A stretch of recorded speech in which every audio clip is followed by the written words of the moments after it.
cuestiones que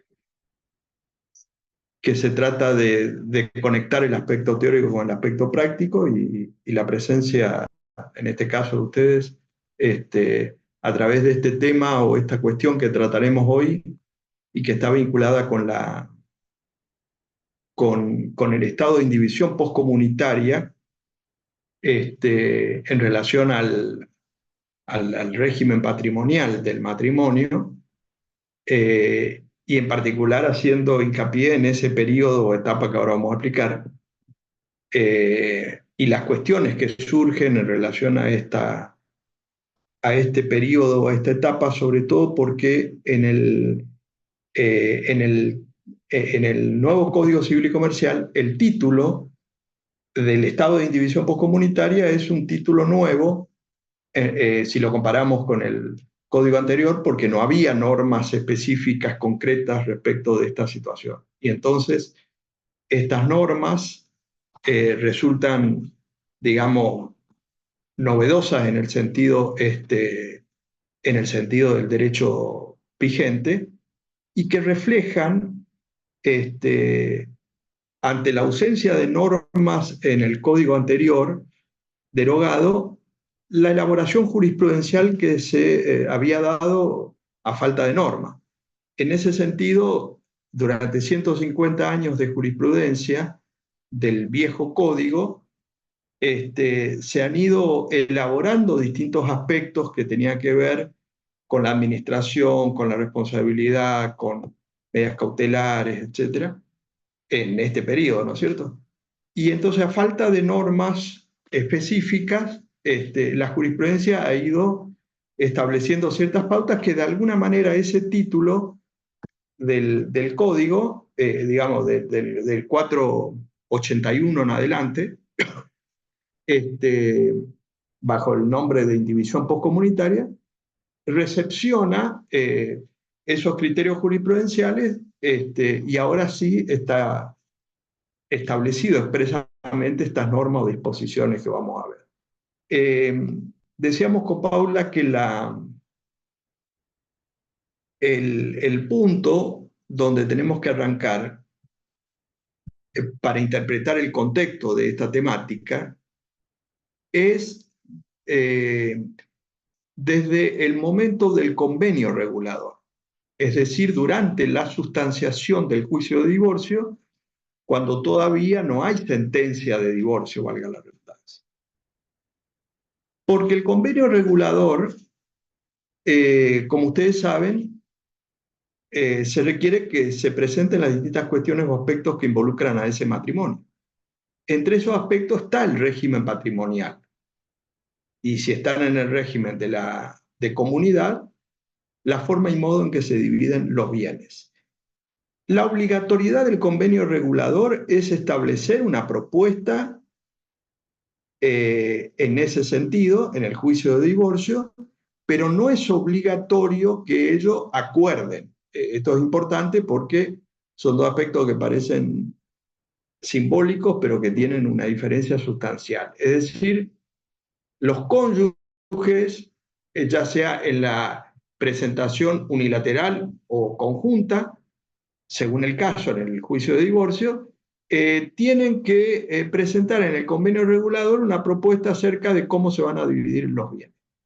En el caso de que los dos coincidan en cómo se van a dividir los bienes y se van a adjudicar los llamados bienes gananciales y otras cuestiones que están involucradas en el régimen patrimonial, cuando salga la sentencia de divorcio, además de extinguirse el régimen patrimonial, ya se opera como una partición. Y por lo tanto, en relación a esta temática, ya no hay más cuestión. No, es decir, lo que quiero decir, acá no se va a dar el estado de indivisión postcomunitaria, porque ya está todo resuelto. Y entonces la extinción del régimen, a la vez, con este convenio o acuerdo de distribución, opera como una partición en relación a esos bienes.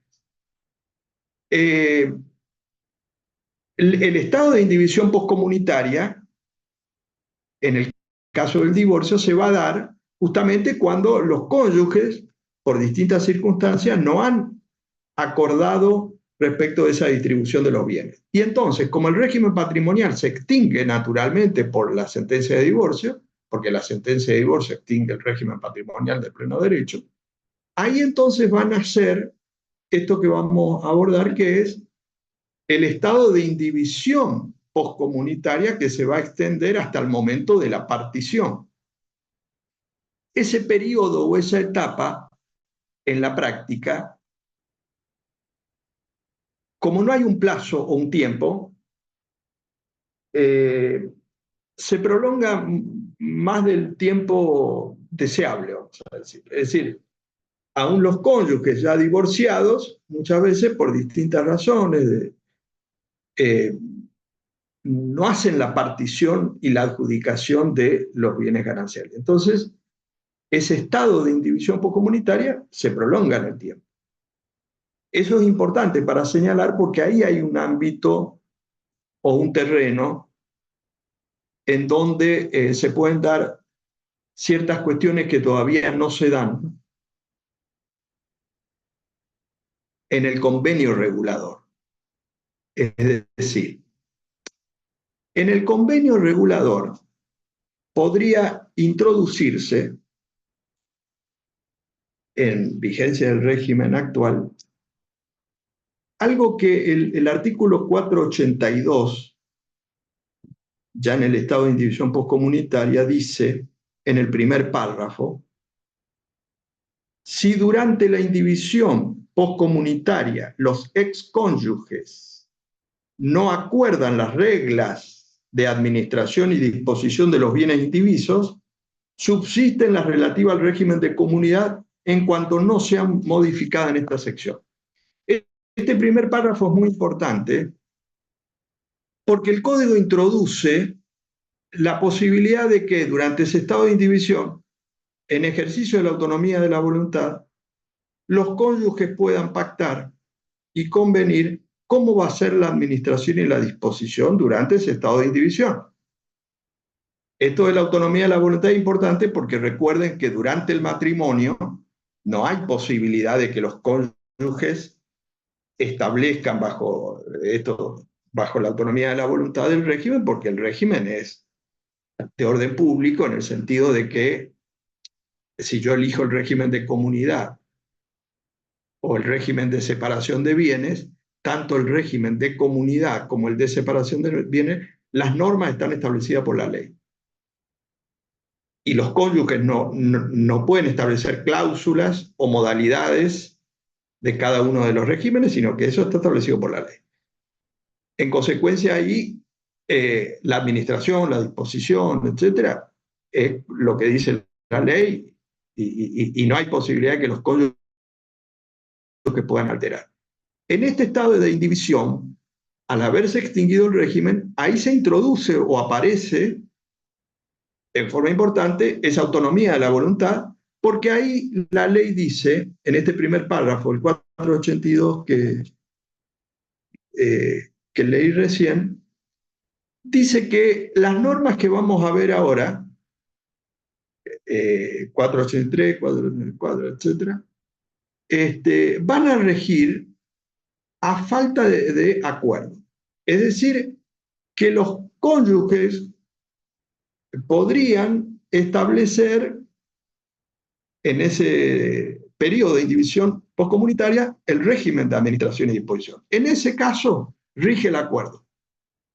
Esto es lo que decíamos, y ahora lo conectamos con el convenio regulador, porque si bien no hay una norma expresa en este sentido, no habría ningún inconveniente en que los cónyuges, durante el juicio de divorcio, es decir, en el contexto del juicio de divorcio, cuando presentan el convenio regulador, en ese convenio regulador puedan introducir esto que estamos diciendo.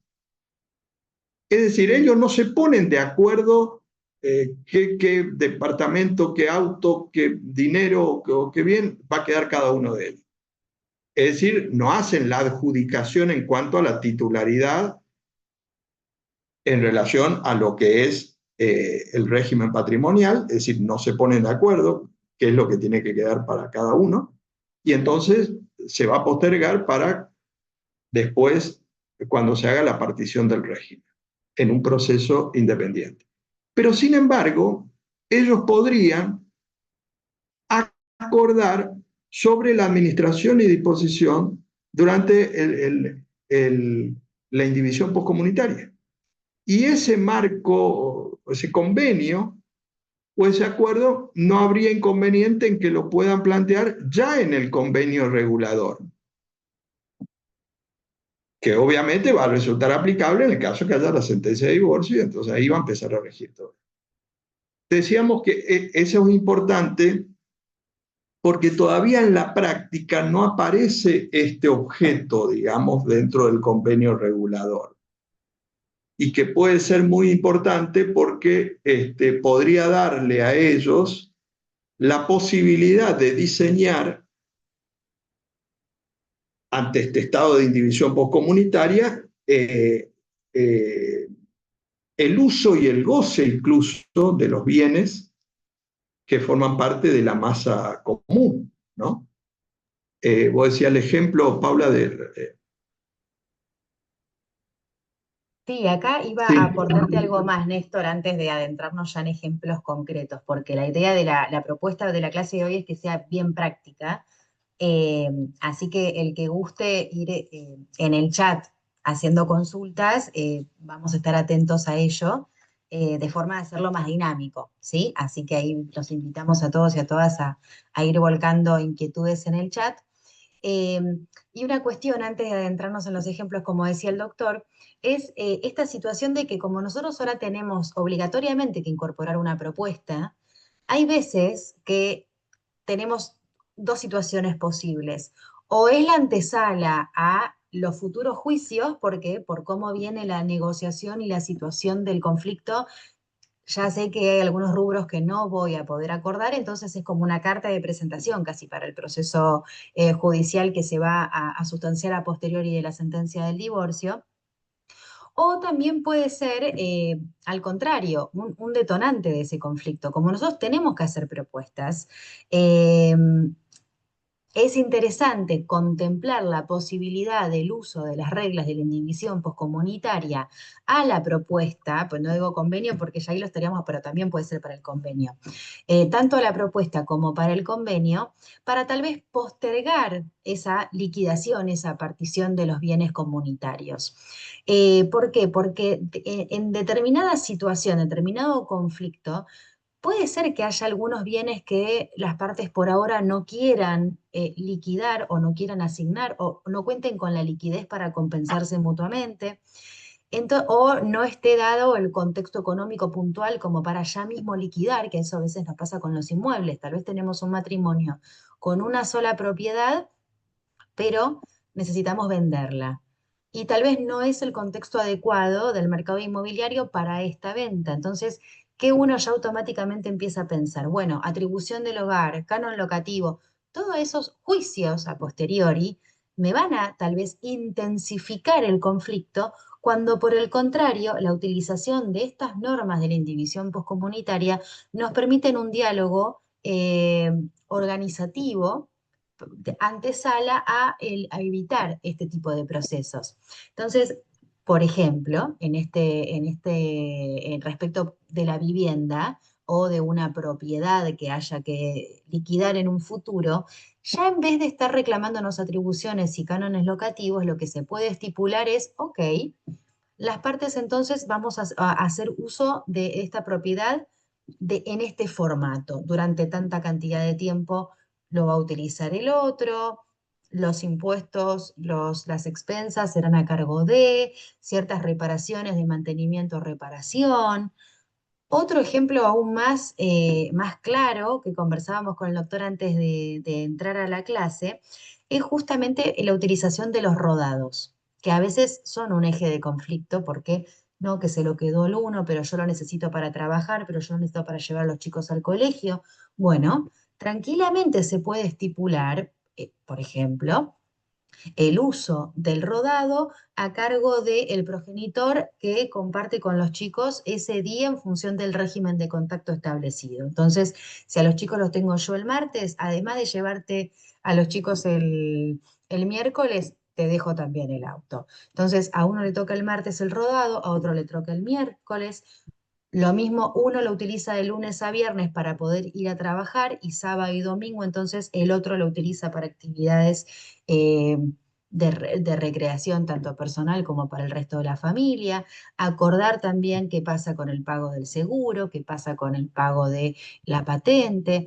Y vamos haciendo una antesala de diferentes cuestiones que nos evitan la primera solución que nos ocurre a nosotros, que es el proceso antagónico judicial. Entonces, esta aplicación de normas que no teníamos en su momento, verdaderamente son de muchísima utilidad, que solemos advertirlas en el proceso sucesorio, toda vez que las normas de partición son aplicables subsidiariamente a este capítulo también. En un proceso sucesorio las tenemos como un poco más a mano en el organigrama de la estrategia. Pero verdaderamente en el matrimonio advertimos con el doctor que en la práctica no hay un usufructo de estas normativas que verdaderamente enriquecen muchísimo a la propuesta en cuestión y tal vez nos permite bajar un poquitito el nivel de conflicto, porque todos sabemos que la firma de la demanda de divorcio es verdaderamente movilizante para las partes. Entonces, además, la obligatoriedad de firmar una propuesta o firmar un convenio es interesante porque ya nos permite adelantar esto que decía el doctor de que muchas veces se posterga muchos años y eso trae un conflicto, ¿sí?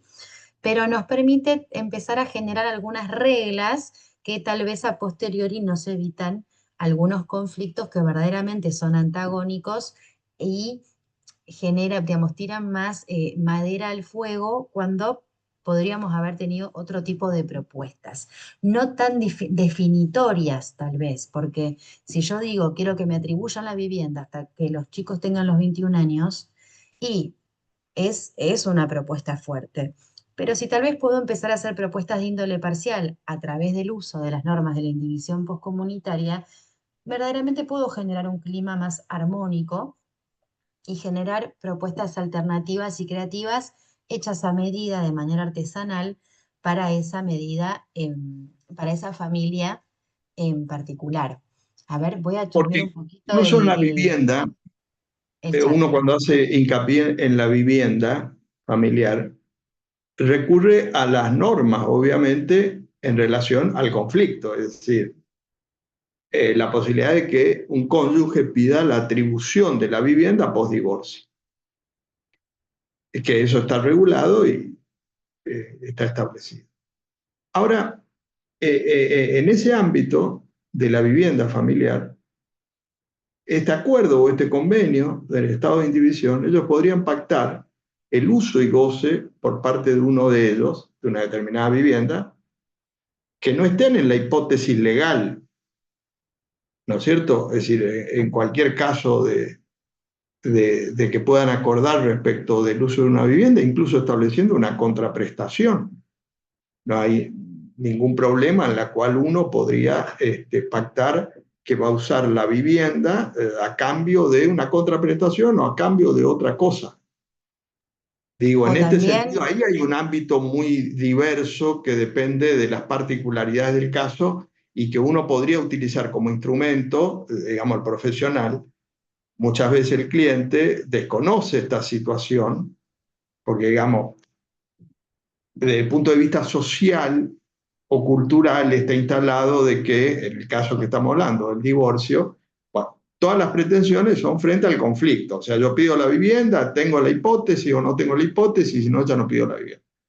Eh, Pido la división de los bienes para terminar, que es el final, obviamente, inevitable, pero en ese camino hay una serie de instrumentos que se podrían en el asesoramiento, ¿no es cierto?, informar al cliente respecto de poder acordar esto en el mientras tanto, o sea, durante el estado de indivisión postcomunitaria.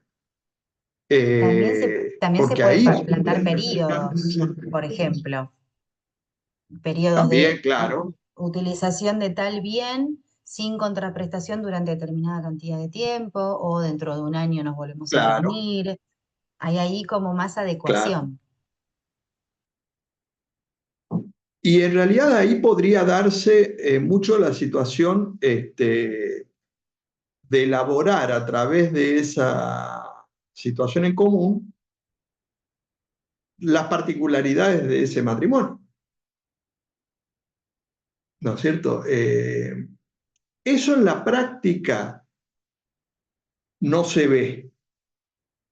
Eh, yo creo que tiene que ver más con una cuestión de desconocimiento que de falta de realidad, porque uno puede decir, bueno, no, estas cosas no son aplicables a la práctica, es al revés. Si nosotros O tal nos vez trasladamos. una cuestión, digamos, esto que mencionábamos con anterioridad, de uno lo tiene más a mano en una sucesión, pero Claro, no ha advertido que verdaderamente es de mucha utilidad en la práctica para evitar el antagonismo de reclamos en el marco del proceso del divorcio, porque al tener la obligatoriedad del convenio, muchas veces es interesante la obligatoriedad desde ya porque se evitan estas cuestiones eternas, de postergar eternamente cuestiones relativas al divorcio, pero también nos puede generar un conflicto actual en un matrimonio en donde tal vez no estaba este conflicto en agenda. Porque muchas veces el derecho de familia tiene la particularidad de que la parte está transitando todo un proceso emocional en paralelo. Entonces, si ya empezamos a plantear cuestiones de finiquitar el vínculo conyugal, nos puede generar rispideces. Entonces, hay dos cuestiones que hay que tener en cuenta. Primero, la utilidad de la aplicación de las normas de la indivisión poscomunitaria a este momento del divorcio y la propuesta. Pero también es importante estar bien atentos a cómo regulamos este periodo, porque desde el momento de la extinción conyugal hasta el momento de la partición, como dijo el doctor, se da un importante periodo de tiempo muchas veces. Y si no empezamos a regular y a prestar atención a cuáles son los gastos, cuáles son los usos, cómo nos podemos organizar, puede empezar a peligrar un montón de otros institutos que también que podemos reclamar en el marco de un proceso antagónico, pero que eh, podemos estar descuidando. Por ejemplo, esto que habíamos mencionado con anterioridad, mantenimiento y reparación de bienes, qué pasa con el dinero ganancial aplicable a algún mantenimiento o reparación, qué pasa con el dinero propio aplicado a ello, qué pasa con las recompensas que se nos pueden ir licuando si yo demoro mucho en el momento del divorcio y el momento de la efectiva partición. Entonces, y además, obviamente, algunas cuestiones que también vamos a trabajar hoy respecto de obligaciones que corresponden a cada una de las partes a partir del estado de indivisión comunitaria. Aquí, bueno, hay algunas sí, preguntas, varias preguntas, ¿no? A ver, yo voy chusmeando a digamos, ver por cuáles podemos atravesar. te ponemos el acento en la posibilidad de hacerlo en el convenio regulador, no porque esté previsto expresamente, pero que se puede dar. Pero esto que estamos hablando del acuerdo, de todas estas cuestiones, se puede dar durante el estado de indivisión, en cualquier momento. Es decir, nosotros lo que estamos poniendo como ejemplo simplemente es el momento, ya que yo tengo que presentar un convenio regulador en el juicio de divorcio, este, podría utilizarse esta vía o este momento para introducirse todos estos aspectos. En el caso que no se haga, este acuerdo o este convenio está claro y en realidad sí está previsto expresamente, lo podríamos presentar a partir de la sentencia de divorcio en cualquier momento durante el estado de indivisión. Esto es lo que habría que, digo, utilizar o introducir en la práctica este ámbito, digamos, de acuerdos que los cónyuges o excónyuges pueden hacerlo en el marco de esta autonomía de la voluntad. Y este acuerdo puede ser sobre todo o algo en particular. Es decir, no me obliga a mí a decir, bueno, nos tenemos que poner de acuerdo sobre todos los bienes gananciales, quién va a usar, quién va. El acuerdo podría ser solamente en algo que coincidimos sea uno de los bienes. Con lo cual, el ámbito de aplicación es muy, muy factible, digamos, en la práctica, ¿no? Y eso habría que ver si los cónyuges tienen el conocimiento y la información de poder hacerlo. En ese contexto, yo creo que el profesional, digamos, más allá de todo lo que pregunta en general la gente, dice, cuando se divorcia, ¿qué viene me toca a mí? ¿Qué puede iniciar el alimento? Compensación económica respecto a los hijos, todo lo que ya sabemos, que incluso son los objetos sobre los cuales se enuncian en el convenio regulador. Hay también un ámbito donde en esa información y asesoramiento uno puede dar esta información en el caso de que, para el caso de que esa persona o ese matrimonio quiera acordar sobre alguna de estas cuestiones, ¿no? Eso lo que es interesante, nos permite también dividir, bueno, acordamos lo que hemos podido acordar hoy y postergamos lo demás, pero dejando un ámbito y un contexto conciliador entre las partes, porque si ya directamente empezamos con los procesos, antagonizamos el conflicto. Claro. Así que eso es importante porque el título arranca con esta facultad o posibilidad de que los cónyuges acuerden sobre estas reglas. Bueno, vamos a suponer lo que hasta acá es la situación más común o más habitual, que no hayan acordado. Entonces estamos en este periodo de estado de indivisión poscomunitaria, se dictó el divorcio y entonces hay bienes comunes, gananciales a dividir. Y entonces, en ese caso, dice el 482, esto que leí, si durante la indivisión poscomunitaria los cónyuges no acuerdan las reglas de administración y disposición de los bienes indivisos, que es lo que estábamos diciendo, que pueden acordar, ahí dice, subsisten las relativas al régimen de comunidad, en cuanto no sean modificadas en esta sección. Es decir, se aplica subsidiariamente las normas de administración y disposición que estaban o que eran aplicables durante la vigencia del matrimonio, del régimen patrimonial y el matrimonio.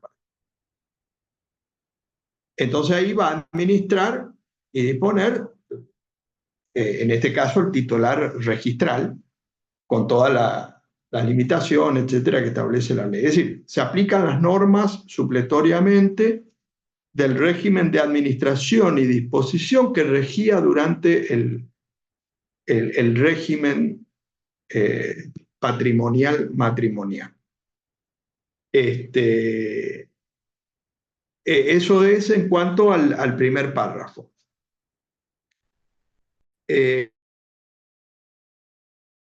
En el segundo párrafo del mismo artículo también se introduce algo nuevo, que también se desconoce en la práctica hasta acá, que es lo que se llama el deber de informar, que no estaba en el régimen anterior. Dice el segundo párrafo del artículo 482, dice, cada uno de los copartícipes, de los cónyuges o excónyuges, tiene la obligación de informar al otro con antelación razonable su intención de otorgar actos que excedan de la administración ordinaria de los bienes indivisos. El segundo, en realidad el otro, puede formular oposición cuando el acto proyectado vulnera sus derechos. Es decir, lo que se establece en este segundo párrafo es que, siempre estamos hablando durante el estado de indivisión, el cónyuge que realice un acto que exceda de la administración ordinaria tiene que informar al otro acerca de este acto. Informar. Y el otro se puede oponer. En el caso de que no se oponga, lo hace, no hay ningún problema. En el caso que se oponga, resolverá el juez frente al conflicto. Pero en concreto lo que acá se introduce es este deber de informar al otro. La primera cuestión en relación a esto es que no está resuelto por la ley y la jurisprudencia tendrá que resolver oportunamente cuando se plantee, que todavía no hay ningún caso. Si este deber de informar, a ver, nosotros recién dijimos que por el primer párrafo, en este estado de indivisión postcomunitaria, podría haber o regir un acuerdo en la cual ellos establezcan cómo administran y cómo disponen, en ejercicio de la autonomía de la voluntad, y en el caso de que no haya este acuerdo, en ejercicio de la autonomía de la voluntad, rigen las normas del régimen de administración y disposición, subsidiariamente, ¿no es cierto? En este segundo caso, que rigen las normas subsidiarias de administración y disposición, es donde no hay discusión que se aplica el deber de informar. Acá no hay discusión. O sea, justamente el deber de informar está puesto para esta situación ineludiblemente. La duda sería si este deber de informar que estamos diciendo, este segundo párrafo, también rige en el caso que haya habido un acuerdo. ¿Quién va a administrar y disponer? Y en el caso que en el acuerdo no se haya previsto. Porque si yo en el acuerdo decimos, vos si haces tal arreglo, me tenés que decir, hay un problema porque hay que convenio. Pero vamos a suponer que no dijimos nada de esto. La pregunta es si se aplica este deber de informar también cuando se da el acuerdo de quién debe administrar y disponer. Ahí podría presentarse la duda en relación a esto, ¿cierto?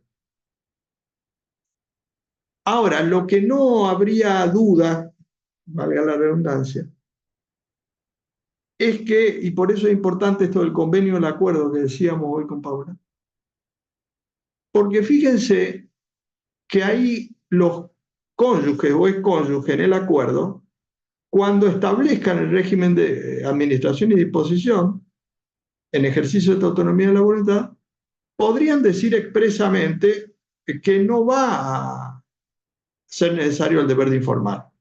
O sí. Es decir, acá está todo dentro del ámbito de esa autonomía de la voluntad. Por eso es importante las cláusulas, porque ahí tenemos todo un contexto de aspectos o de objetos posibles de ese convenio que pueden ser muy importantes para evitar los conflictos o prever situaciones, digamos, para evitar los conflictos futuros por parte del otro. Acá en O sea, esto, ellos en ejercicio de la doctor, autonomía de la voluntad podrían decir expresamente esto. Sí, sí, aquí en el chat hay algunos aportes muy interesantes. Uno es de la doctora Ruth, ay, justo un apellido complicado, disculpen, Ruth Kevicius, que justamente nos comparte que tiene un acuerdo de atribución de la vivienda, pero con periodos alternados de 4 años cada uno hasta la venta. Esto está es bien. un claro ejemplo de estas posibilidades que tenemos con relación al uso y el goce de los bienes, del mismo modo que los advertimos en el 23-28 de partición, en la parte de sucesiones. Pero aquí tranquilamente podríamos acordarlo. También un ejemplo que me recuerda esto que nos comparte la doctora Silvia es establecer o el uso o lo que fuera con relación a la vivienda o una propiedad que hay que liquidar, pero establecer ya las pautas de la venta.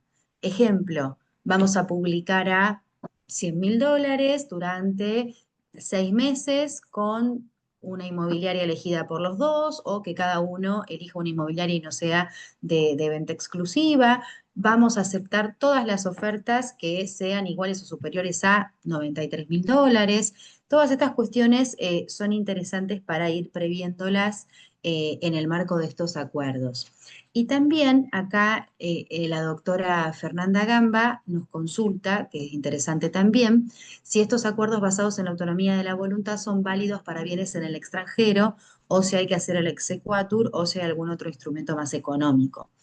La cuestión con relación a bienes que tienen asiento en el extranjero, el inconveniente es cuál es, digamos, si este acuerdo nosotros lo homologamos, cuál es el punto del derecho internacional privado con relación a la soberanía del lugar de situación de los bienes inmuebles.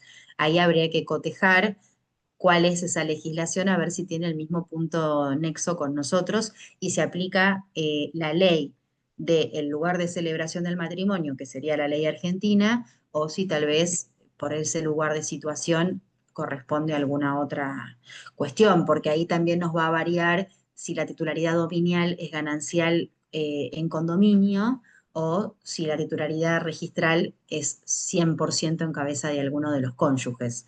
Pero Claro, en el supuesto de el no haber convenio en sí mismo inconveniente podría respecto de ser. ello, el convenio en sí mismo respecto de Claro, ello va a ser válido, no hay ningún problema. Ahí, en la medida que no altere una norma de orden público del derecho internacional, este, no habría ningún inconveniente en regir esa relación en ese sentido.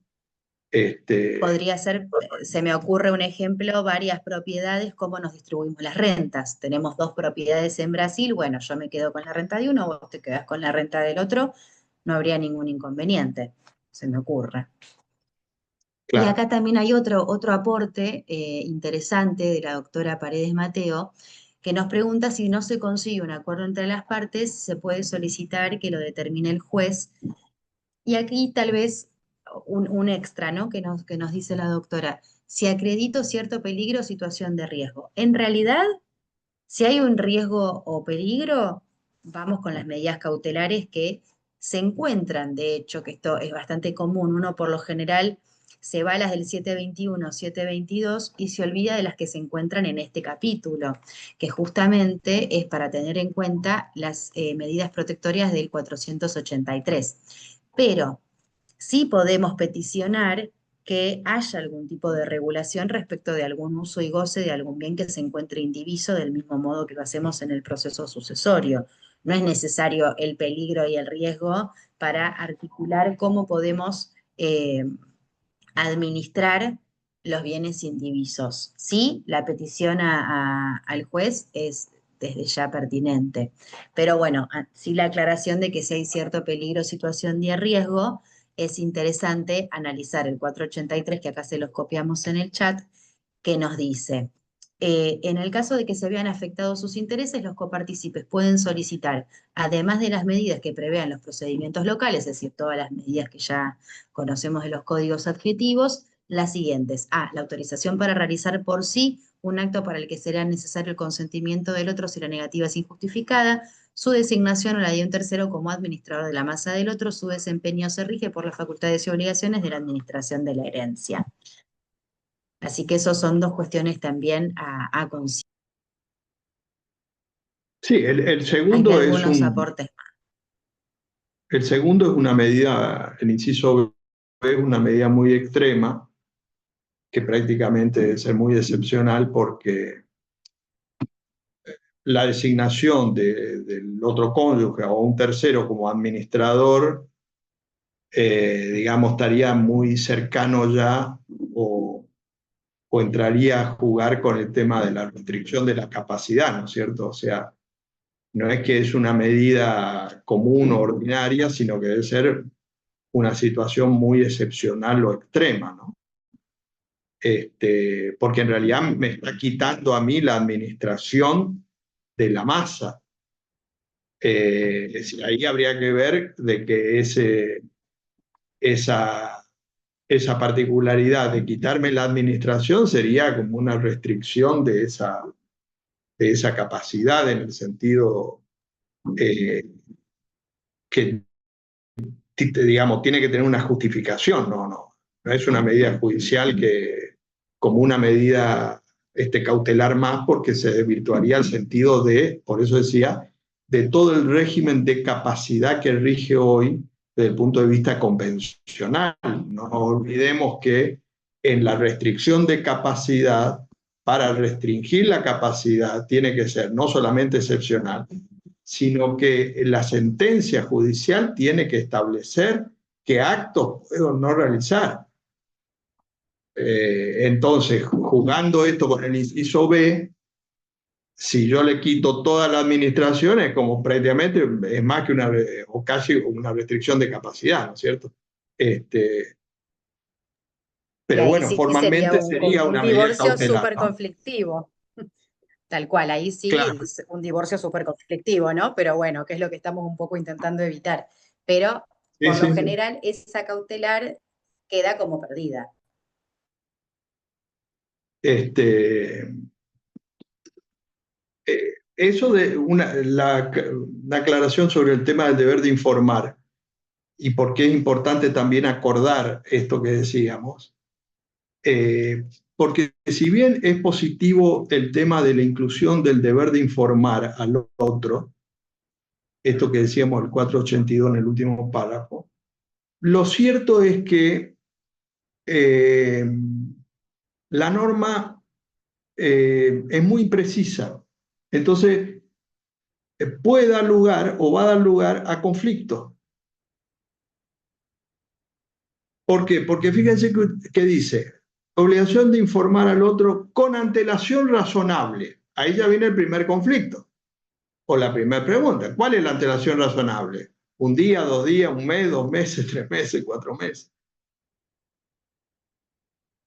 Entonces ahí ya queda librada, porque digamos, yo le informé a mi ex cónyuge en ejercicio de este derecho, le informé para cumplir con esto 10 días antes del acto.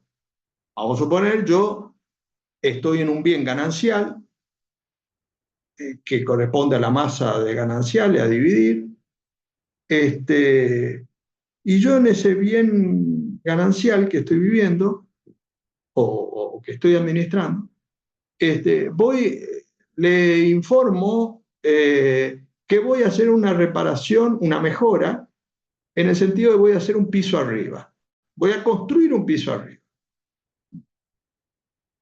Indudablemente es un acto que excede el acto de administración ordinaria, o sea, está dentro de el contexto de este deber de informar. Bueno, yo le informo y le informo una semana, 10 días antes. Mi cónyuge podría decir, no, no, ya no me tuvo que haber dicho con más tiempo. Y entonces ahí podemos estar discutiendo cuál es el tiempo y ese tiempo lo va a resolver el juez. Es decir, la ley tuvo que haber establecido medianamente un plazo mínimo, máximo, porque uno dice con antelación razonable. Eh, y entonces ahí queda, digamos, si mi cónyuge no quiere que yo haga esa mejora, podría cuestionar no el deber de informar, porque yo le informé, sino que lo hizo en un plazo muy exiguo con respecto al momento y que no tuvo tiempo ella de contestar o decir o oponerse, lo que fuera, etc. Ese es el primer aspecto, que no establece un Aquí, parámetro, digamos, temporal. El otro aquí, aspecto doctor, también, perdón. Sí. No, no, y le iba Ah, a aportar que el doctor Pérez está justamente sí. compartiendo si la antelación razonable se analiza dependiendo del caso particular y del uso y destino Claro, particular que le den al bien los copartícipes, que es aquí justo lo que se claro, estaba entonces, comentando. pero ¿cuál es el problema? Que yo ejerciendo este derecho, deber de informar, porque este deber de informar, no hay ningún problema que sea extrajudicial. O sea, yo tengo que comunicarle fehacientemente a mi excónyuge esto. Perfecto. Pero ¿dónde está la potencialidad del conflicto en esta ambigüedad? De que mi cónyuge, si no está de acuerdo con ese plazo razonable, lo va a judicializar. Porque ¿quién va a establecer el plazo razonable? Ni ella ni yo, el juez. Entonces ahí ya le abre a una de las partes el camino al conflicto, diciendo, no, no, yo no estoy de acuerdo, 10 días es muy poco, qué sé yo, no sé. Al no establecer la ley un parámetro y dejar librado a esta cuestión más casuística, digamos, eh, hace que yo, digamos, yo me voy al abogado o a la abogada y le digo, mire, yo me divorcié hace 2 años, nosotros estamos en división, yo estoy en una casa donde el bien es ganancial. Perfecto. Yo, en realidad, yo quiero hacer una reparación arriba, quiero hacer otro piso. Pero el abogado me dice, usted tiene que, me asesora correctamente, me dice, usted tiene que informar a su escónyuge. Entonces yo tomo la precaución y le digo, bueno, yo quiero encuadrarme dentro de la ley y tomar todos los recaudos. Entonces yo le tengo que notificar. ¿Cuánto tiempo antes le tengo que notificar? Y el abogado y la abogada va a decir, depende. ¿Depende de qué, doctor? Y de las circunstancias del caso. Si se judicializa, el juez va a establecer. Justamente, pero lo que yo no quiero es judicializar. Lo que yo quiero es tomar los recaudos para que no se discuta esto. Entonces, ahí se abre un factor interpretativo que no, digamos, para decirlo en términos prácticos. Para evitar esto, yo tendría que tomar un recurso con bastante antelación, cosa que sea absurdo que, vamos a suponer, que yo le diga 4 meses antes, 3 meses antes, le diga, bueno, ahí ya mi cónyuge difícilmente pueda decir, no, no, esto no es un plazo razonable. Cualquiera de la lógica más elemental va a decir, este es un plazo razonable. El segundo aspecto, que no es intrascendente, es que excedan de la administración ordinaria. Ahí también hay un intermedio ambiguo, porque yo voy al abogado o a la abogada y le digo, yo quiero hacer esta reparación. Bueno, esto que yo le dije, yo quiero hacer un piso arriba, ahí no hay duda que es un acto que excede de la mera administración ordinaria. Pero hay muchos actos que están en esa frontera, en la duda. Entonces, frente a esa duda, sería conveniente informar para que no quede desprotegido este acto por las dudas, informar. En los casos, digo, dudosos que puedan resultar de discutibles. Previendo todas estas circunstancias, entonces es importante que la persona sepa, el que está administrando los bienes, que tiene este deber. En general se desconoce porque no se utiliza en la práctica esto. Si uno ve durante el estado de indivisión, va a ver que no se recurre a este deber de informar. Eh, la gente en general desconoce esta obligación, vamos a decir. el, Y a veces puede ser de utilidad el desconocimiento del otro, el famoso refrán, no interrumpas al contrario cuando se está equivocando, nos sirve si vemos que el otro no está cumplimentando con esta obligación, reclamar la rendición de cuentas pertinente para luego ahí generar un espacio de diálogo en miras de celebrar un acuerdo, ¿no?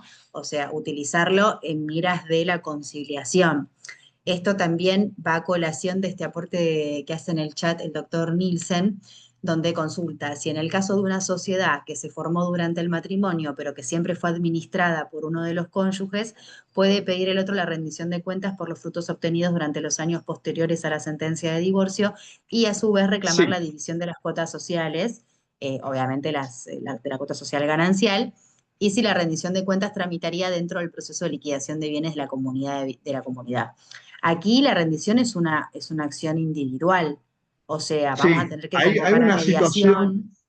sí, hay una aclaración que en el título de esta individuación postcomunitaria no está establecido expresamente, pero no hay ninguna duda que el régimen es así, tanto ya lo era antes como es ahora, con respecto a la rendición de cuentas en el régimen patrimonial es muy importante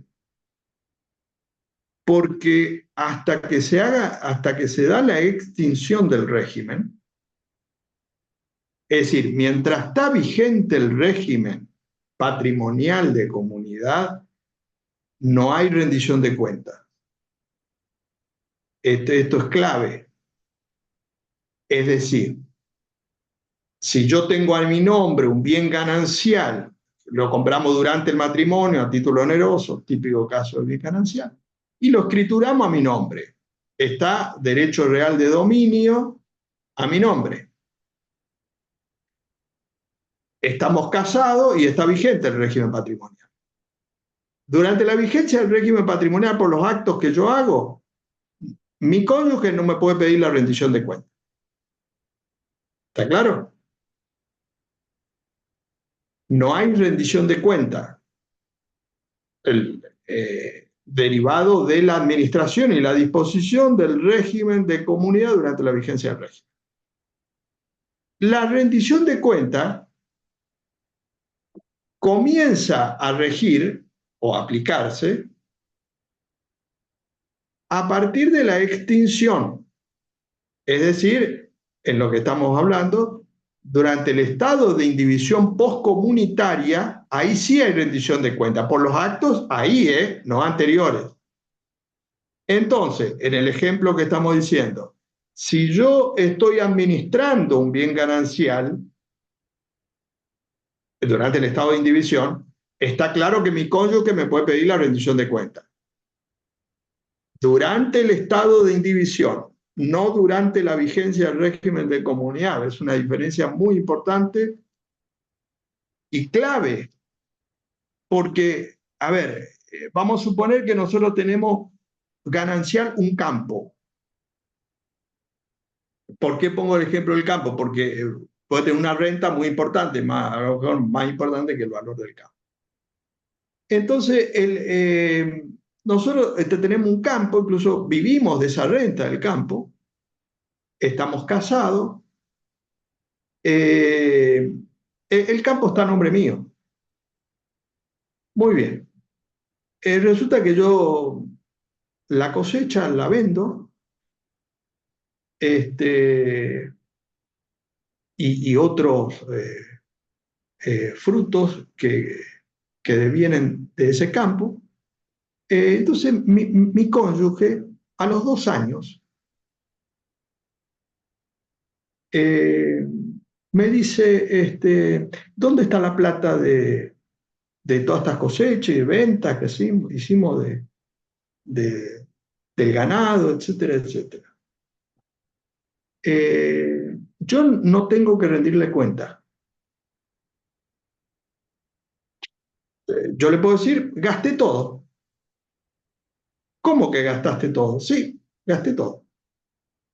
Lo que ella podría tener una acción de fraude por las acciones comunes, pero en esos casos, digo, son situaciones muy excepcionales, casi que no prospera. Porque, digo, lo que importa acá, no hay rendición de cuentas, no es que yo le tengo que decir, bueno, yo en el mes de septiembre cobré una cosecha de 1.000.000 de pesos, $1.000.000.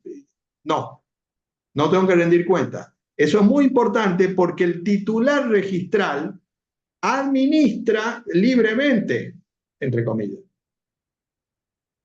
En los actos de disposición tiene que tener sentimientos de otra. Pero vamos a lo, y por eso pongo el caso del campo, porque todo lo que, las ganancias de ese campo, administración. ¿Qué hice yo con eso? Lo gasté. Muy bien. En ese sentido no me puede pedir rendición de cuentas. Ahora, si nosotros en ese mismo caso, si nosotros nos divorciamos, no hicimos la liquidación y partición porque estamos en estado de indivisión, es decir, el campo ganancial sigue estando a nombre mío, porque todavía no hicimos la partición, ahí es importante porque el titular registral cambia su situación jurídica. Porque a partir de ese momento, el otro cónyuge sí le puede pedir la rendición de cuentas. Por eso es una diferencia práctica, porque es clave en el sentido de cómo se modifica esta situación en punto a la rendición de cuentas, ¿no?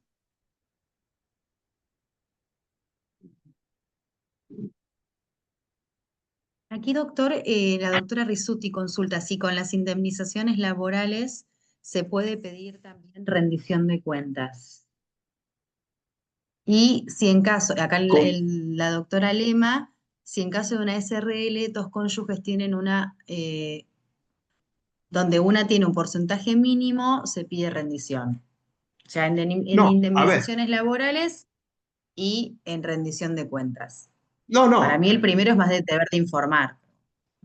claro, hay una Si aclaración. no, No hay es, un fraude, puede haber un fraude. claro, pero no hay que confundir la ganancialidad, que es lo que estamos hablando por el régimen de comunidad, de si societariamente somos socios. Obviamente, si en una unidad económica nosotros tenemos acciones societarias, los dos, ya va por sociedades. Yo como socio le puedo pedir. Acá estamos hablando, cuando hablamos de rendición de cuentas, es de el cónyuge no titular.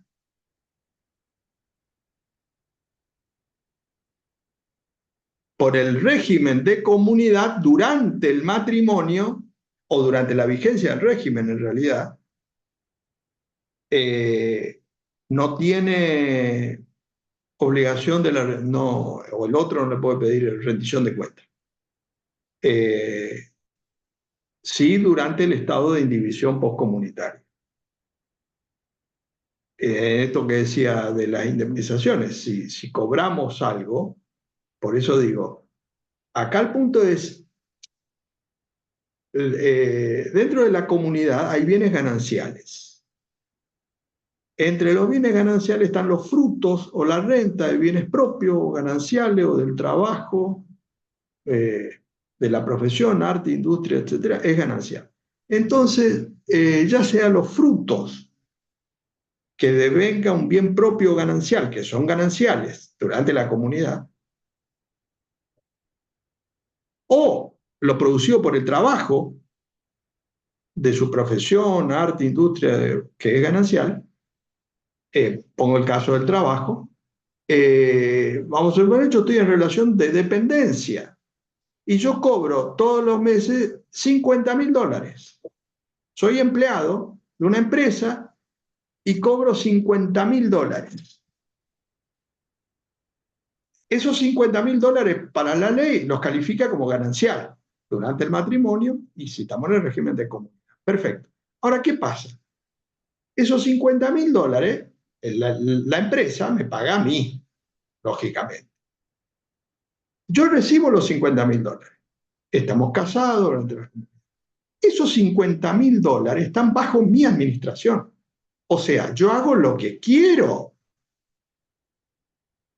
Mi cónyuge no es que tiene una acción para decir, ah, $25.000 son míos, dámelo. No, no. ¿Cuál es el derecho que ella tiene? Si yo de esos $50.000 ahorramos $40.000 por mes, y eso que ahorramos, fruto de mi trabajo, que es ganancial, al momento que nos divorciamos, en el ejemplo que estamos diciendo, al momento que nos divorciamos, está ahí $500.000 en una cuenta o, o en nuestra casa, y está físicamente los $500.000, entonces ella tiene un derecho a $250.000. Ahora, resulta que esos $500.000 que presuntamente nosotros ahorramos, no está. O sea, está bajo mi poder, yo lo tengo privadamente, no bancarizado. Nosotros ahorramos todos los meses $40.000. Nos divorciamos. Y entonces mi cónyuge, nosotros tenemos, viste, me dice, ahorrado $500.000. Y yo le digo, no, no, no tenemos nada. Ahí está el problema. Porque esos $500.000 los manejo yo. Y ella tiene que probar que está ahí.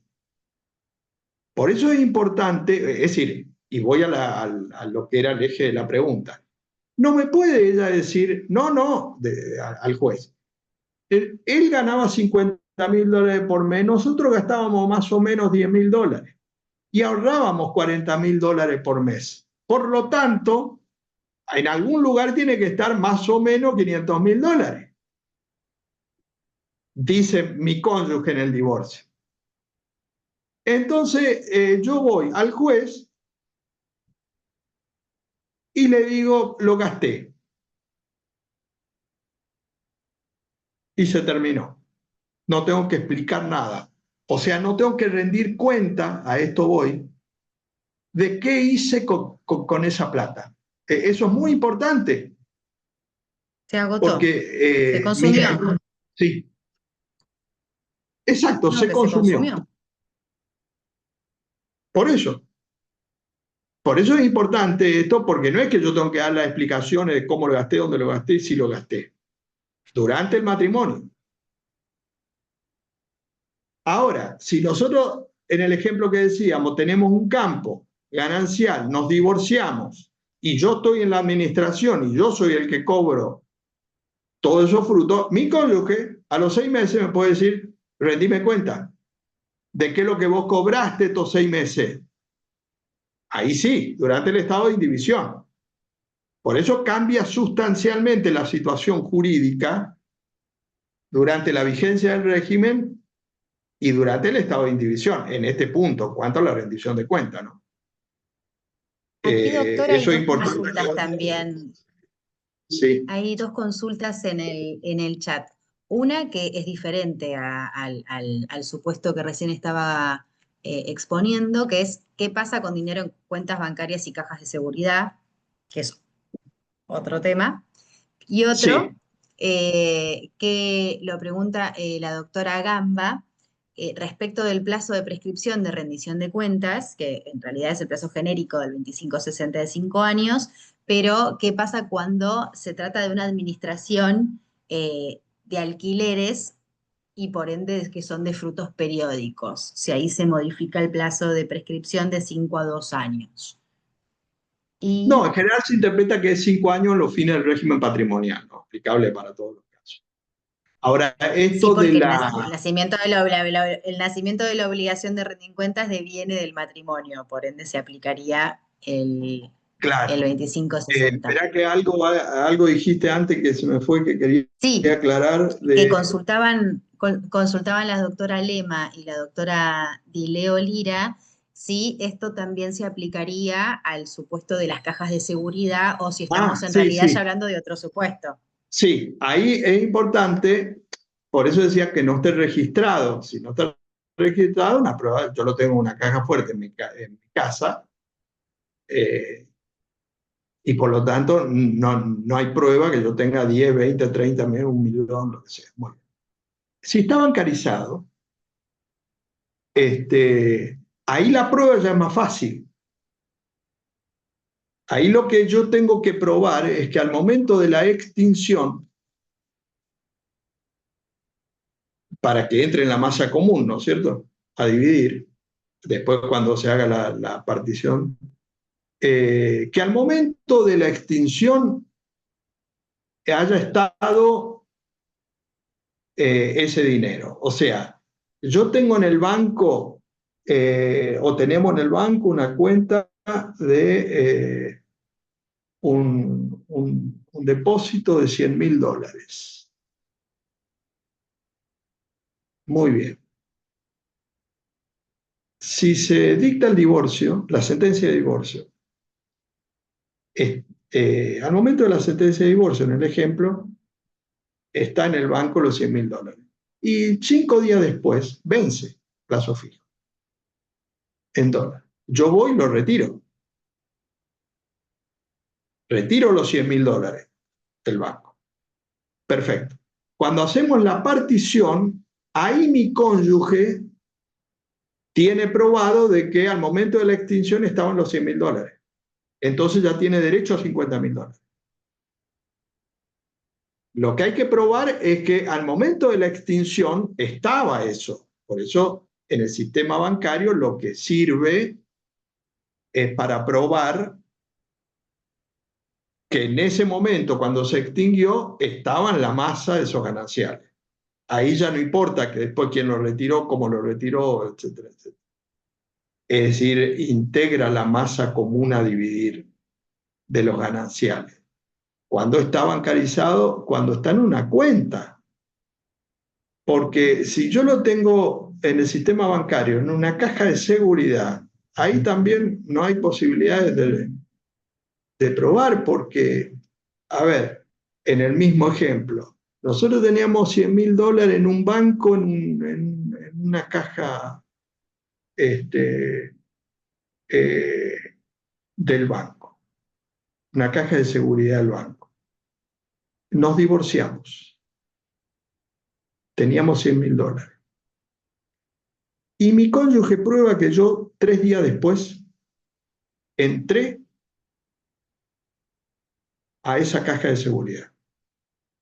Incluso el banco, que ella puede recurrir a esa prueba, tiene la filmación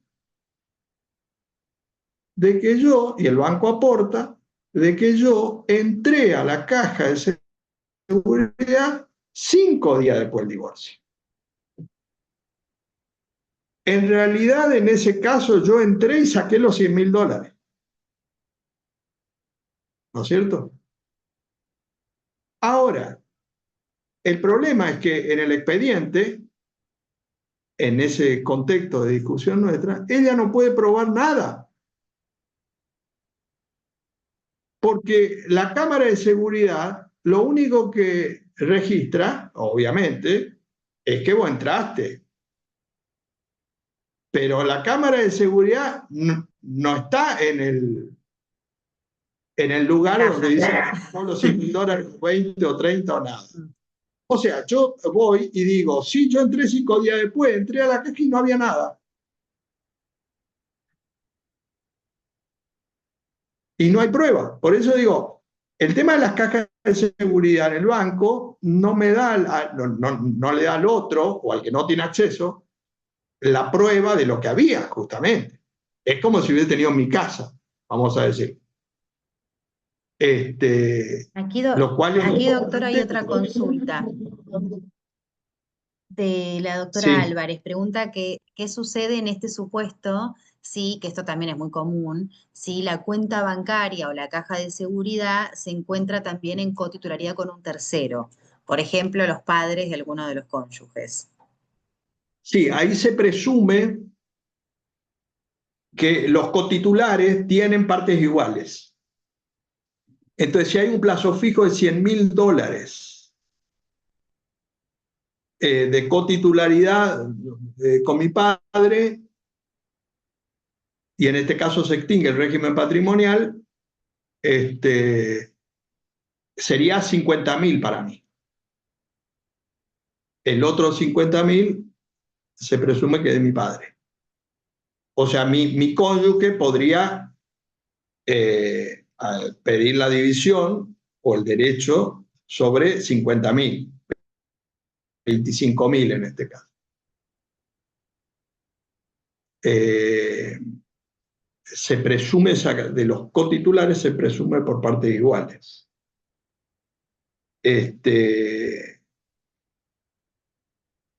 Pero digo, es importante esto de la rendición de cuentas porque no hay, o mejor dicho, hay una diferencia muy importante según los momentos,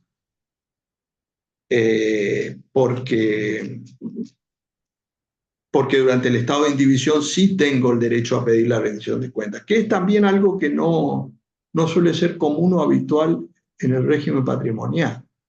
Esto también pasa muchas veces por desconocimiento, de que en la partición puede pedir la rendición de cuentas durante el estado de indivisión. Generalmente cuando hay movimiento o hay, digamos, fondos o bienes que han dado renta o fruto. Pero está claro que tiene ese derecho a la rendición de cuentas, ¿no? Hay una cuestión que también, antes de una otra pregunta, que la ley resuelve ahora siguiendo un criterio jurisprudencial del viejo código, que tiene que ver con el uso de los bienes indivisos, que es muy importante. En el régimen anterior, como no había norma, la jurisprudencia, ya unánime en ese momento, había elaborado el siguiente criterio. Digo, eso es importante porque ahora el 484, de alguna manera, con alguna variante, toma ese criterio jurisprudencial, que es el siguiente. La ley dice que, perdón, la jurisprudencia decía que del momento de la extinción hasta la partición, o sea, durante el estado de indivisión postcomunitaria, que estamos hablando, el uso por parte de alguno de los cónyuges de algún bien, como decíamos, un auto, una casa, lo que fuere, una casa que yo estoy viviendo, un bien ganancial, después del divorcio estoy viviendo. Muy bien. La ley dice que el uso y goce de los bienes gananciales durante el estado de indivisión postcomunitaria, decía la jurisprudencia, se presume gratuito, partiendo de la base que el otro cónyuge consciente de que él esté en el uso de ese bien. Partiendo de la base de que si no reclama una contraprestación es porque consciente en ese uso y goce gratuito. Es decir, presume la gratuidad. Pero acá viene el punto, muy importante. Esa gratuidad se presume, o mejor dicho, cesa, hasta que el otro manifiesta su voluntad contraria y exige una contraprestación por ese uso y goce. Entonces, a partir de ese momento, ese uso y goce es, el otro tiene derecho a pedir una contraprestación. Ya no es gratuito. Pero es importante del momento que lo pide, no es retroactivo. Es desde que lo pide, en adelante. En el régimen anterior... Es un error muy común ese. Claro, en el régimen anterior había dos posturas jurisprudenciales. Esto era unánime. Se presume la gratuidad y la onerosidad empieza a regir a partir de que manifiesta su voluntad expresa. O sea que requiere una contraprestación. Lo que la jurisprudencia disentía en el régimen anterior es que un sector jurisprudencial decía que esa manifestación de voluntad exigiendo la, la, la onerosidad o la contraprestación debía ser necesariamente judicial. En cambio, el sector jurisprudencial mayoritario decía no, basta que sea fehaciente, por lo tanto puede ser extrajudicial. En la medida que yo pruebe que hoy le exigí, a partir de hoy, le exigí que me pague un alquiler, sería a partir de hoy. Yo le mandé una carta de documento. Pruebo que hoy le mandé la carta de documento, perfecto. A partir de hoy yo tendría el derecho a una contraprestación para un sector jurisprudencial.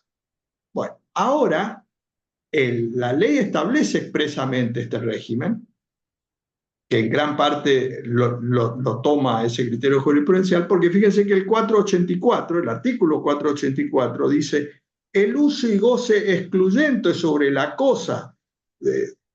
Voy a leer el artículo está redactado de la forma más difícil para entender, cuando que es una cosa mucho más fácil, porque dice, el uso y goce excluyente sobre la cosa en medida mayor o calidad distinta a la convenida, solo da derecho a indemnizar al copartícipe a partir de la oposición fehaciente y en beneficio del oponente. Con una redacción bastante rebuscada, lo que está diciendo el artículo es, el uso y goce se presume gratuito y esa gratuidad cesa a partir del momento en que se exige la contraprestación. La palabra importante es oposición fehaciente, porque ahí adopta el criterio jurisprudencial último que dije, de que no requiere la vía judicial, basta que sea probado que requirió la contraprestación. A partir de ahí regiría la onerosidad. No es retroactiva. Por eso también es importante que esto que decíamos antes, volvemos al convenio regulador. Viene la persona, se va a divorciar, muy bien. Digo, vamos a hacer un convenio, en el convenio regulador decir respecto de los bienes. No, me dice, nosotros no estamos de acuerdo porque él quiere la casa, yo quiero el otro, perfecto. No estamos de acuerdo. Muy bien. En ese sentido, yo hago una propuesta, pero sabemos que no va a haber solución favorable, perfecto. Muy bien. Ahora, frente a ese caso que yo sé que no hay un acuerdo, porque no nos pusimos de acuerdo, y por lo tanto va a estar en estado de indivisión, en ese convenio regulador yo ya podría pedir una contraprestación, porque va a entrar a regir a partir de la sentencia de divorcio. O sea, yo ya me adelanto y digo, bueno, como no estamos de acuerdo respecto al auto, el bien, esto, bueno, por el uso del auto, está a nombre de él, lo está usando él, es ganancial, muy bien. Yo pido una contraprestación. Entonces, si yo manifiesto esa voluntad en el expediente, juicio de divorcio, todavía no me divorcié, opera como prueba para que esa contraprestación, en el mismo instante que se produce el inicio del estado de indivisión, ya no rige la gratuidad. O sea, yo ya no pierdo nada. No es que a los 2 meses, 3 meses me voy y le digo, pagame una contraprestación. Pero yo ya he perdido 2 meses o 3 meses. Eso en general no está en el asesoramiento. Esto es muy importante para el cónyuge no usuario de ese bien o de esos bienes, porque él ya puede ahí recurrir a esto de la contraprestación.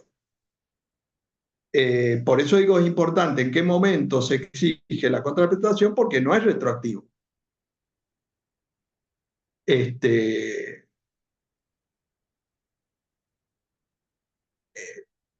La particularidad es que entonces tiene que quedar claro que esa presunción de gratuidad cesa con la manifestación fehaciente que yo le exigí una contraprestación.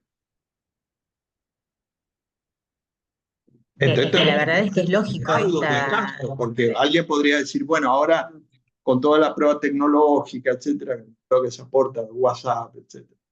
Yo podría aportar como prueba, decirle, mire, tú tal día le dije que yo quería que me paguen un alquiler.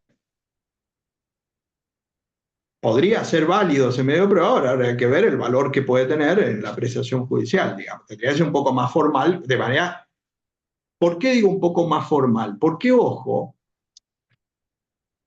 que acá estamos hablando a partir de qué momento yo tengo el derecho a una contraprestación.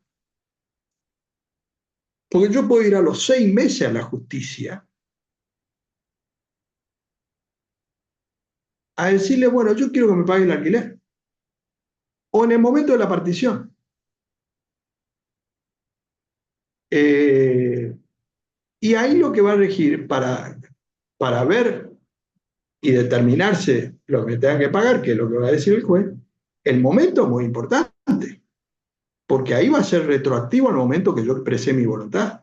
Entonces puede ser que dentro recién de un año nosotros judicialmente yo vaya y diga, bueno, ¿cuánto me tiene que pagar? 30 pesos por mes. Eso ya es otra cosa. Lo que importa acá, a partir de qué momento yo tengo el derecho a esos 30 pesos. Por eso es importante acá la prueba del momento.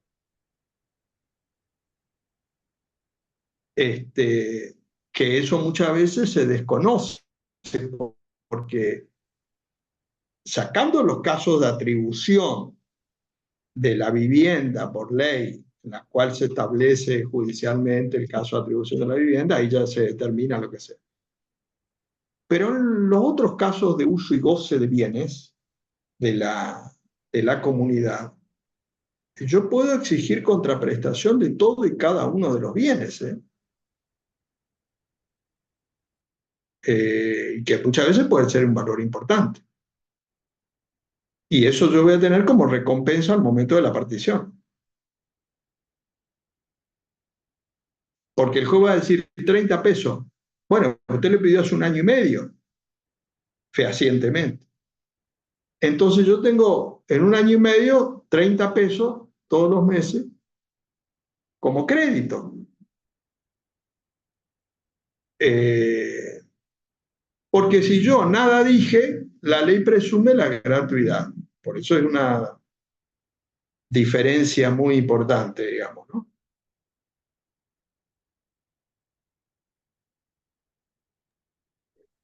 Aquí, doctor, hay unas Sí. consultas, eh, son varias.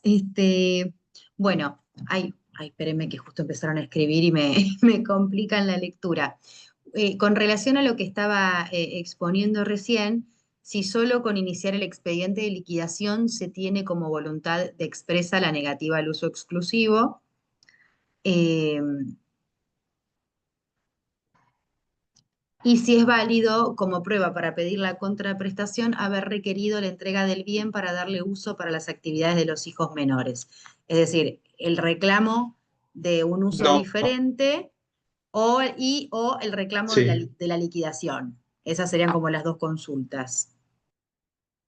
No, no, la contraprestación para que cese la gratuidad es un acto específico en relación a esto que no presume nada de lo otro. O sea, por más que yo diga que quiero hacer la partición lo antes posible, que necesito el bien, etcétera, no dice nada acerca de la contraprestación. O que yo necesito ese bien, o que necesita, en el ejemplo que decía recién, un hijo para vivir, eso no implica pedir una contraprestación, tiene que ser expresa y específica. Por eso es importante requerir la contraprestación para que empiece a correr o deje de presumirse, digamos, la gratuidad, ¿no? Este, Aquí también que puede ser por cualquier... No, no, sí, sí, sí. Claro, aquí como dice la doctora Moguel, fehaciente e inequívoca del reclamo que queremos realizar sobre ese uso exclusivo, que es la contraprestación, Claro, porque si no podría pedir admite la liquidación. claro, cualquier medio de prueba, pero basta que sea fehaciente. Por eso decía, uno tiene que tratar de revestir de la mayor formalidad para que no se discuta después si lo pedí o no lo pedí, porque es muy importante, sobre todo cuando tiene un valor importante o en la acumulación, puede ser importante en los meses. Por eso ese acto es Y sobre todo, importante, ya que qué no... pedí? Claro, qué estoy pidiendo? Porque una cosa es, quiero una compensación por ese uso exclusivo y distinto es el reclamo de decir quiero liquidarlo, por ejemplo. Son dos Claro, pretensiones diferentes. claro. Pero digo, la contraprestación es específica y concreta para la jurisprudencia. La ley se da derecho a indemnizar, en realidad no es indemnización es indemnización, es responsabilidad civil por daño. Eh, Ujú. en sentido técnico no es una indemnización, sino que es una contraprestación, sería un canon locativo en este caso. Este, Aquí por eso también, yo, doctor, preguntan si también resulta aplicable a la vivienda familiar el pedido de contraprestación. no, en la atribución de la vivienda familiar, cuando la ley legisla sobre la atribución de la vivienda familiar, la ley dice que se presume que es gratuito. Procesalmente, el que quiere la contraprestación tiene que pedirlo. En ese caso va a evaluar el juez, porque el juez puede denegar. Estamos hablando de la atribución de la vivienda, ¿no? Eh, el propietario del bien pide un canon locativo. Dice, perfecto, mi ex cónyuge va a vivir en la vivienda, pidió la atribución de la vivienda y se le atribuyó la vivienda que fue sede o asiento del hogar conyugal. El bien es mío, un bien propio, ejemplo, ¿no? Entonces yo digo, en el caso de la atribución de la vivienda, digo, bueno, yo creo que me paga un alquiler. En ese caso, el juez es el que resuelve. Ojo. O sea, el juez puede, como en muchos casos se da, denegar la contraprestación. Ahí hay una facultad del juez.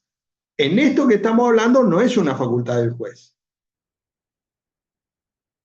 En la atribución de la vivienda sí, porque en la atribución de la vivienda, si mi cónyuge o ex cónyuge está viviendo en la sede del hogar conyugal y hay hijos menores, en general el juez rechaza la contraprestación. Donde se abre un poco, en los casos que se ha hecho lugar a la contraprestación, es cuando el cónyuge vive, no hay hijos menores o incapaces, este, ahí se abre un poco, digo, no es automático. Por eso digo, acá el dato importante es que el juez es el que resuelve. En esto que estamos diciendo del estado de indivisión en los casos comunes, el juez no me puede decir no, no corresponde acá ahora en este momento la contraprestación. Se rige automáticamente la contraprestación, en el caso que estamos hablando del 484. Es una diferencia importante. Este,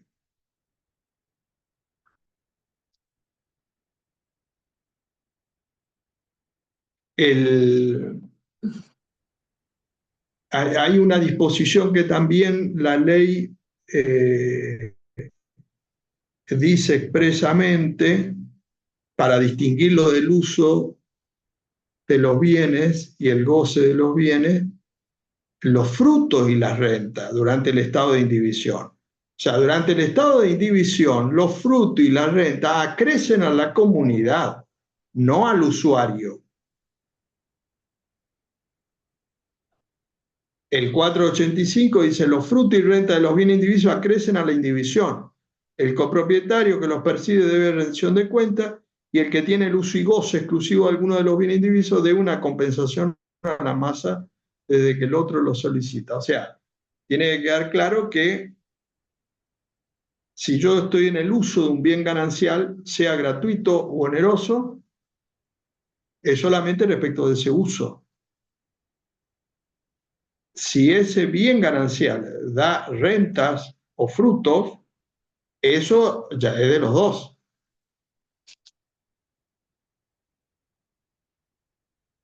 Que por eso digo es importante eso, porque ahí sí yo tengo que respetar, digamos, de que esos frutos y esas rentas son para la comunidad, no para el que está en el bien. Claro, son diferentes naturalezas Eh, jurídicas sí. del derecho.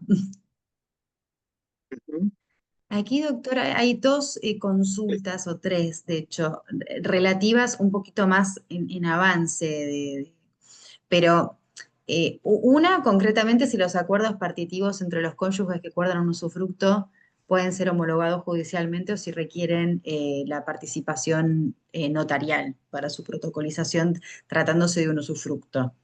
Y la segunda, que este es algo bastante común, que lo he advertido también en otra consulta del chat un poquito más arriba, es que acontece cuando uno de los bienes, uno de los cónyuges quiere partir el bien, ya sea vendiéndolo a un tercero y el otro no está de acuerdo con esa situación. ¿Cómo concretamente llegamos a la partición, digamos, en ambos supuestos? No, obviamente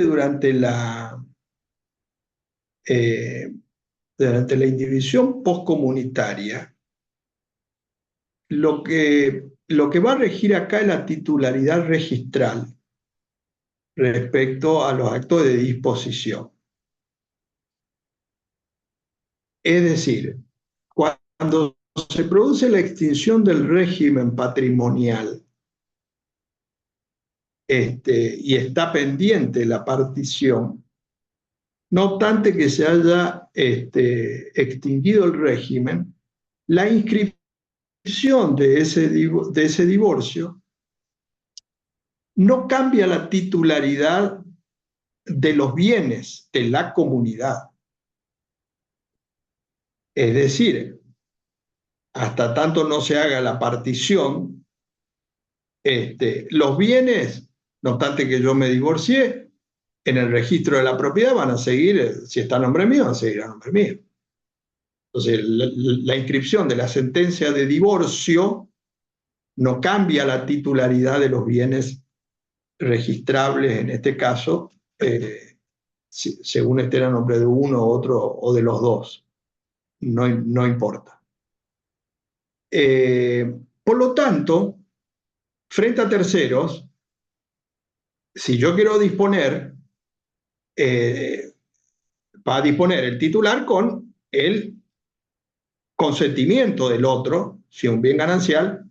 Recuerde cuando leímos el 483, entre las medidas protectorias, está la posibilidad que yo le pida al juez ante la negativa de mi cónyuge, porque dice la autorización para realizar por sí un acto por el que sería necesario el consentimiento del otro, si la negativa es injustificada. O sea, si el bien es ganancial y está en mi nombre y el otro no me da el consentimiento digo, pues ya se extinguió el régimen, formalmente yo le tengo que pedir el consentimiento. Muy bien. No me da el consentimiento. Entonces yo puedo recurrir al juez para la venta de ese bien. Es decir, con respecto al bien o los bienes individualmente considerados, rige el sistema de titularidad con los consentimientos o la autorización judicial que corresponda. Esto es importante porque en la comunidad o en la indivisión postcomunitaria, en realidad no es como en el derecho hereditario, en la sucesión o el estado de indivisión hereditaria. Porque en realidad en la indivisión hereditaria, en el acervo hereditario, todos los bienes corresponden a los herederos, hasta tanto se haga la partición. Entonces todos tienen un derecho sobre todo y cada uno de los bienes del acervo hereditario. En el régimen patrimonial, por la ganancialidad, lo que yo tengo es el derecho al 50% del valor de los bienes. No tengo un derecho sobre el bien. Entonces el bien se administra y dispone de acuerdo a las normas que dije recién. O sea, cuando estamos hablando de indivisión postcomunitaria del régimen patrimonial, significa que cuando vamos a la partición, yo tengo que hacer el total de la masa común de gananciales y determinar el valor. Entonces, en esa masa común yo tengo 2 departamentos gananciales, un auto, etcétera, que me da un total de $1.200.000. $1.200.000. Esa es la totalidad de la masa de gananciales en la liquidación y partición del régimen de comunidad. Todo eso bien, etcétera, me da, ¿cuánto vale esto? El inventario, tasación, 1.200.000. Entonces, la ley dice le corresponde 600.000 a cada uno. Porque por la ganancialidad, como ustedes saben, la ley dice que los gananciales se dividen por partes iguales, sin consideración a los aportes de cada uno, no importa. O sea, hay 100 pesos, 50 pesos para cada uno. Esa es la forma de liquidar y partir. Entonces, nos corresponde $600.000 a cada uno. Cuando sabemos que nos toca $600.000 a cada uno, ya está precisado la masa total de los gananciales y que es mitad y mitad, 600 y 600. Entonces ahí yo tengo que ver a quién tiene la titularidad de los bienes. Voy a suponer un ejemplo en el cual todos esos bienes gananciales, todos esos departamentos y esos autos gananciales están a mi nombre. O sea, están bajo un derecho real de dominio. Todos esos gananciales están registralmente a mi nombre. Entonces, en esa liquidación y partición, yo a mi cónyuge o excónyuge le tengo que dar $600.000. Es el derecho que ella tiene en este caso. Como todos esos bienes están a mi nombre, entonces yo le tengo que dar $600.000. Esos $600.000 puede ser en especie, en dinero, con esos bienes u otros bienes. Es decir, mi cónyuge no tiene un derecho sobre la cosa. Es muy distinto a la división en condominio. En la división en condominio, por derechos reales, yo tengo un derecho sobre la cosa. O sea, cuando yo voy a dividir en un departamento, soy condómino, el condómino no puede decir te doy $100.000. No, yo tengo un derecho sobre, como condómino, tengo un derecho sobre la cosa.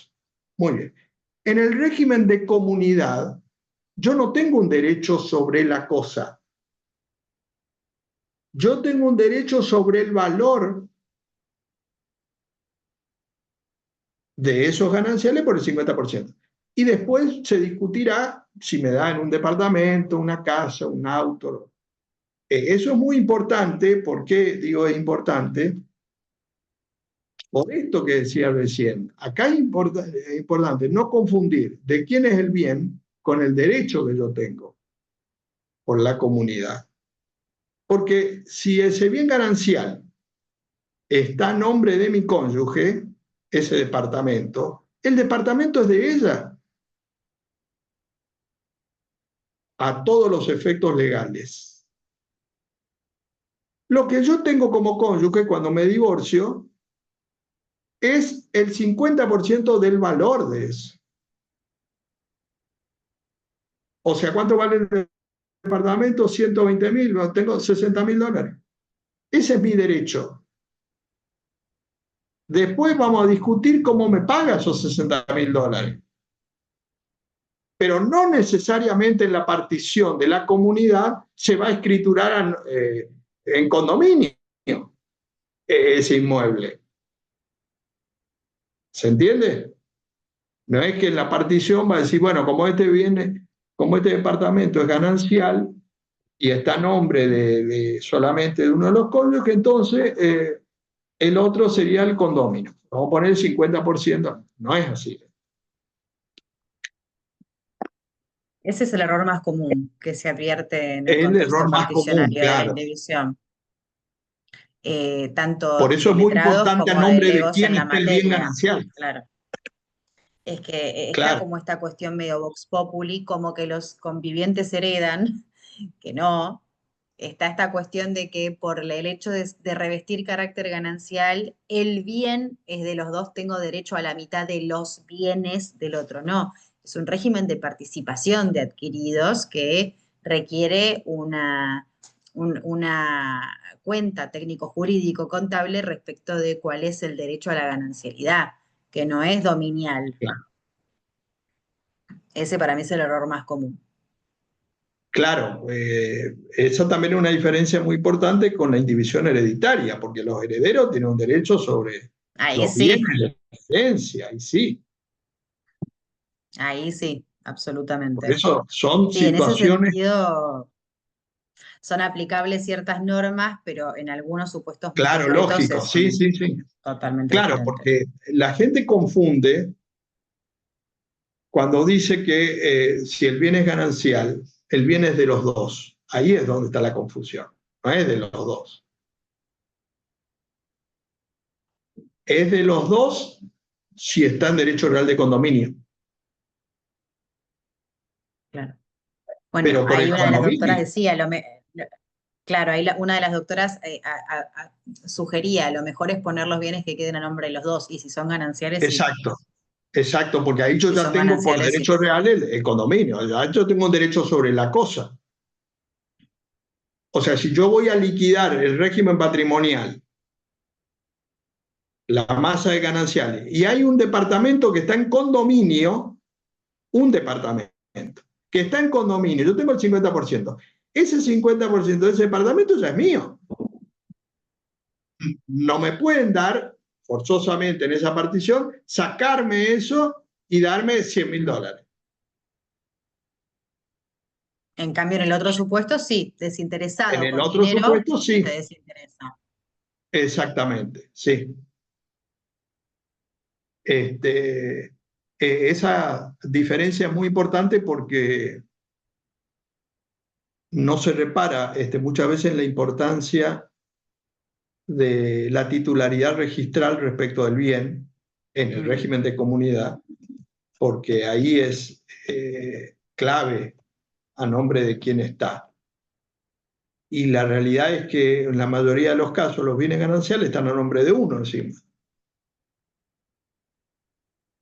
Sí, es Es que es decir, un no error es, bastante, se arrastra bastante este error de que bueno, por algo se le decía también la mal llamada sociedad conyugal, que no contribuía a que no nos confundamos con esta situación. Si a mí me dicen que esto es una sociedad, bueno, parto del supuesto de claro, que claro, entonces sí, hay un 50 y 50, pero la verdad es que verdaderamente hay algo bastante más alejado de la realidad, y a veces, ojo aquí, que es muy complicado explicarle al cliente, porque el doctor siempre a veces lo menciona, cuando uno le da un consejo jurídico o una devolución estratégica a un cliente que verdaderamente es diferente de la cuestión Vox Populi, a veces el cliente piensa que el que no sabe es uno, y dice, este abogado no sabe nada, me voy a otro lugar, y, y claro. no. Sí, sí, porque Eso es muy común el error en la comunidad sobre esa creencia de que los gananciales son de los dos.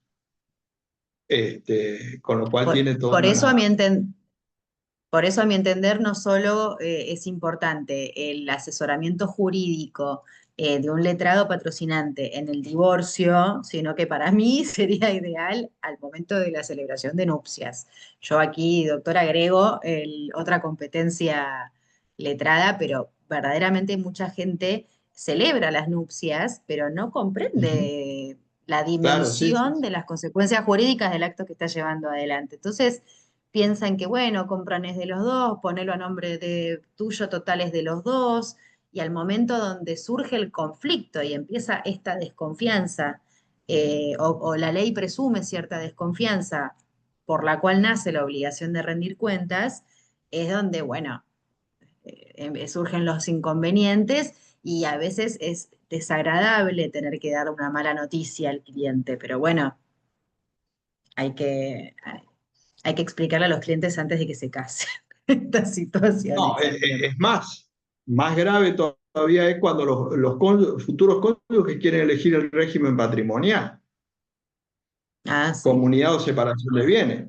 De acuerdo a nuestra legislación, al tener que ser en convención matrimonial, lo tienen que hacer por escritura pública, o sea, tienen que ir a un escribano. La realidad tengo que haber sido al revés. ¿Para qué quiero un escribano? ¿Tengo que ir a un abogado? Ujú. Claramente. Para que me informe acerca de la diferencia del régimen de comunidad o separación de bienes. ¿Para qué quiero una escritura pública a este fin?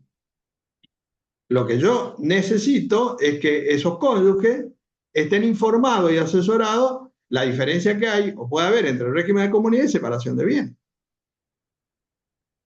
Y ahí el Con problema que lo se está cual, advirtiendo cada vez con más preocupación de que se elige en el formulario de fecha de nupcias el régimen de separación y transitan todo el matrimonio convencidos de que se rige por sí, el régimen de separación de bienes y al momento del divorcio se percatan de que no.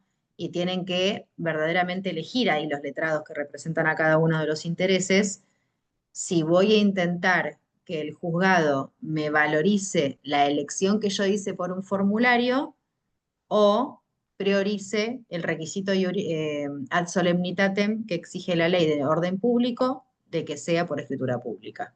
Puede salir para cualquiera de los dos lados. claro, es un Verdaderamente genera problema que se da una en la práctica, sí. incertidumbre y es una incertidumbre para la ciudadanía que no debiera de ser así, pero este requisito de la escritura pública en la elección del régimen verdaderamente está trayendo muchos conflictos que recaen sobre nosotros, no recaen sobre los escribanos. Perdón, Claro. si hay un escribano.